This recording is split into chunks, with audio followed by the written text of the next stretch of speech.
Bonjour les amis, aujourd'hui je vous parle de l'exploitation aurifère euh, en Asie centrale. Je vous avais parlé d'une zone marginalisée en Asie centrale qui est pourtant un territoire riche en ressources minières, en hydrocarbures, des terres cultivables et que on pouvait développer des partenariats en cette région d'Asie centrale et des pays comme le Canada ou d'autres pays qui s'intéressent à l'hydrogène blanc pour l'exploitation de l'hydrogène blanc comme ressource énergétique qui vise à alimenter les politiques industrielles, les actions, les stratégies industrielles euh, dans le cadre de la valorisation de ces matières, de ces ressources naturelles que j'ai citées. Donc, il y a l'or, il y a les hydrocarbures,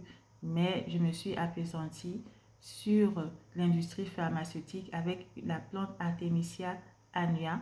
Comme c'était des vastes étendues de territoire qui disposent de terres cultivables et que c'est dans et que c'est en Chine et que l'Artemisia annua est une plante chinoise qui sert de molécule de base pour le traitement antipaludique, mais aussi qui a un potentiel, selon la littérature scientifique, pour de nombreuses infections, maladies infectieuses comme la tuberculose. Donc, j'ai cité des partenariats possibles dans le domaine pharmaceutique et pour aider les communautés qui sont, ou en tout cas pour aider cette région dans le cadre en vue de son industrialisation. Donc aujourd'hui, je reviens toujours à cette même région d'Asie centrale qui se situe en Chine, qui est riche en minerais, en ressources naturelles, mais qui est marginalisée. Dans cette région, comment on peut aider les populations vulnérables comme les femmes dans le secteur de l'exploitation aurifère, dans le secteur des mines d'or, parce que c'est un pays, un territoire qui dispose de réserves d'or. Comment les aider à exploiter ce or et à sortir de la pauvreté, parce que ce sont la plupart du temps des communautés pauvres. Et les femmes se retrouvent souvent dans l'exploitation artisanale, c'est-à-dire que les femmes ne disposent pas de moyens de production.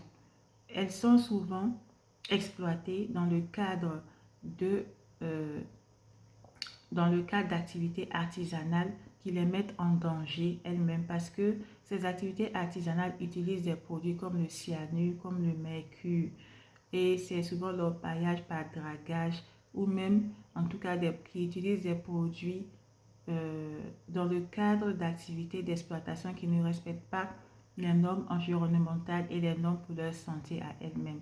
Donc, ces femmes sont exposées à ces dangers liés à ces produits qu'elles utilisent, qu'elles sont obligées d'utiliser dans le cadre de l'exploitation artisanale de l'or. Elles sont souvent exploitées et sous-payées, ces femmes.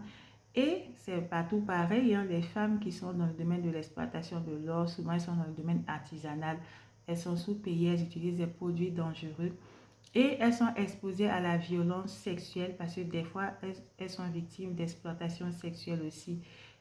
Même les femmes qui ne travaillent pas dans le cadre de ces activités artisanales, celles qui sont à proximité des mines, sont exposées à la prostitution parce que c'est des hauts lieux de tourisme et de commerce sexuel, de trafic d'êtres humains et de trafic sexuel. C'est notoire. Donc, je reviens à la région d'Asie centrale. C'est cette région qui est riche, mais dont les ressources naturelles ne sont pas encore assez valorisées, mais qui a un potentiel. Comment elle peut nouer des partenariats, toujours dans le domaine de l'hydrogène blanc. Je reste dans ma filière de l'hydrogène blanc de façon transversale. Je vous ai parlé de l'hydrogène blanc, son intérêt comme fertilisant dans le domaine agricole pour aider les communautés locales, par exemple en Malaisie. Il y a là-bas un gros problème de déforestation et je vous ai dit comment on peut compenser en menant des politiques en faveur des énergies renouvelables comme l'hydrogène blanc et aussi en utilisant cette ressource en produisant de l'ammonium propre, de l'ammoniac propre, pardon, comme fertilisant pour booster le secteur agricole, pour aider les communautés rurales, les communautés pauvres là-bas dans ce pays en Malaisie. Et en Asie centrale, comment l'hydrogène blanc peut être utile dans le cadre de la mécanisation pour l'exploitation des mines d'or. Voilà, comment on peut aider les femmes? On peut les aider en leur fournissant des moyens, des outils de production. Donc, des matériels dans le domaine de la mécanisation. L'hydrogène blanc est aussi étudié comme ressource pour alimenter les matériels agricoles. Voilà, comme on l'utilise pour alimenter le matériel agricole, pour utiliser le matériel agricole. Donc, on peut l'utiliser pour produire dans le cadre de l'industrie d'extraction minière.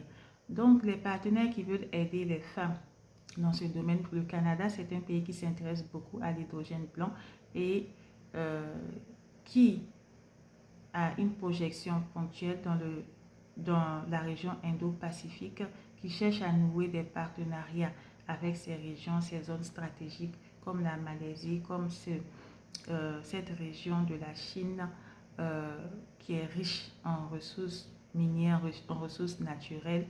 Donc, dans le cadre, ils peuvent nouer un partenariat dans le cadre toujours de la valorisation de l'exploitation de l'hydrogène blanc dans le domaine de la mécanisation de l'industrie d'extraction minière, particulièrement l'industrie aurifère, et aider les communautés locales de femmes pauvres qui pratiquent l'exploitation artisanale ou semi-mécanisée de l'or afin qu'elles passent à une exploitation mécanisée dont le rendement sera augmenté et qui sera moins pénible pour elles, et pour les soustraire de l'exposition à la violence sexuelle, à des trafics sexuels, pour les extraire à ces dangers auxquels elles sont obligées de se confronter en utilisant des produits qui ne respectent pas les normes environnementales et qui constituent un risque pour leur santé, comme le cyanure, le mercure, dans le cadre de pratiques dangereuses pour leur santé, pour les communautés et pour l'environnement, en termes de santé environnement. Voilà. Et deuxièmement, par rapport à l'investiture de M. Donald Trump qui a lieu aujourd'hui, moi, je ne suis pas euphorique. Je ne suis pas euphorique. Moi, je soutiens le président Donald Trump dans le cadre de son soutien à Israël pour la lutte contre le terrorisme en Asie, parce que c'est le berceau du terrorisme, c'est le foyer du terrorisme. Mais je ne le soutiens pas sur ses autres politiques parce qu'il est mal conseillé, il n'est pas assez visionnaire dans le cadre de ses partenariats stratégiques, de ses relations avec le reste du monde. Les pays émergents comme la Malaisie, l'Asie c'est le plus grand continent du monde. La Malaisie a pris la tête en 2025 là, de la région. Il y a une association dans la région, c'est la Malaisie qui a pris la tête en 2025 ou qui va prendre la tête bientôt si ce n'est pas encore le cas. Et c'est un pays avec un fort potentiel, c'est un pays émergent.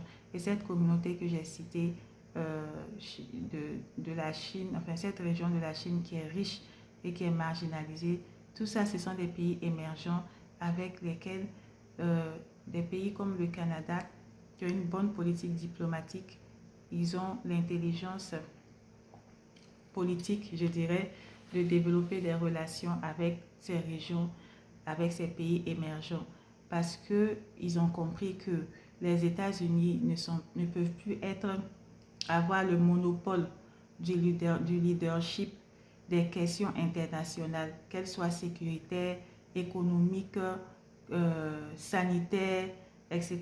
Et qu'ils ont besoin d'aller vers les pays émergents, d'assouplir leur posture et qu'ils ne peuvent plus être les rois du monde. Ce temps-là est passé, mais ils doivent aller vers les pays émergents, avoir une politique plus souple.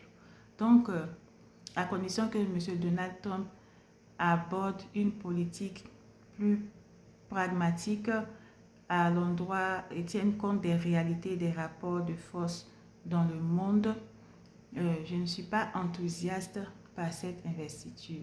C'est pour cela que je m'appesantis beaucoup sur le Canada. Voilà, c'était mon petit live aujourd'hui et je vous souhaite une bonne journée. Merci.